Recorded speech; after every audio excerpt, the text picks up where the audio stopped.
Let's take a closer look at the new travel restrictions President Biden is expected to announce as the U.S. confronts its first confirmed case of the Omicron variant. According to an administration official, the plan will require all international travelers, even those who are vaccinated, to test negative within 1 day of their departure to the U.S.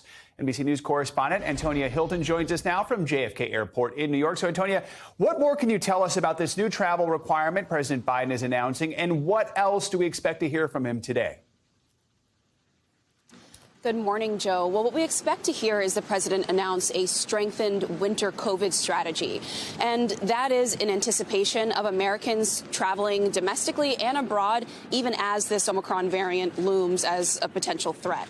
And what that's going to look like is if you are international and planning to fly back into the United States, you'll be required to get a test within 1 day of your departing flight back to the U.S. And then on the back end, when you actually arrive in the United States, there will also be a potential requirement to get retested within 3 to 5 days of your arrival, and an encouragement possibly to self-quarantine as well. And look, while this may not sound like a major change, that 1 day period, particularly on the front end of the travel, could be pretty challenging for folks. I mean, in many countries, getting access to fast, quick return COVID tests can still be challenging or expensive. And so this could have an impact on people's travel plans or what countries they're able to exit and return back to the United States from.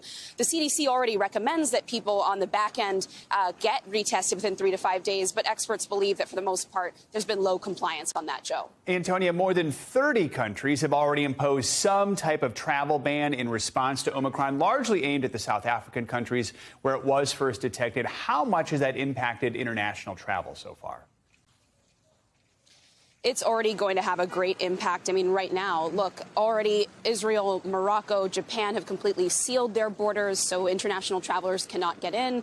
And then, as you mentioned, look, much of Europe, the United States, New Zealand, Australia, parts of Asia have instituted these partial restrictions that target these southern African nations.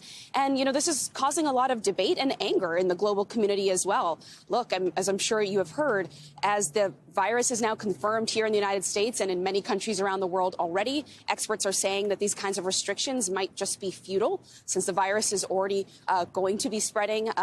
And look, I think there's going to be sort of a continued conversation with the Biden administration around what safety looks like. But already it's starting to have an effect on travelers who hope to go abroad and have a more, free and fun travel winter season, Joe. Yeah, a lot of people were hoping they'd be able to do that by now. Now, these measures President Biden will announce today, negative testing requirements for international travelers, an extension on mask mandates for domestic flights. Those seem relatively mild.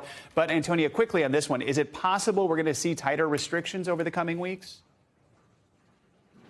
Look, the administration and the CDC have been clear that this is an evolving situation and that it's actually going to be weeks still until we have a full picture of the threat that Omicron poses. And so in that sense, the door is still open. There have been reports from the Washington Post, for example, that the administration has gone back and forth internally about requiring self-quarantine and even imposing fines on people who don't comply with that when they return from international travel. That's not expected to be announced today, but it just goes to show, look, these are active conversations. And if it turns out that this is a much more serious threat than we even know now, more changes could come, Joe. Yeah, conversations we're still having at the end of 2021. All right, Antonia, thank you so much.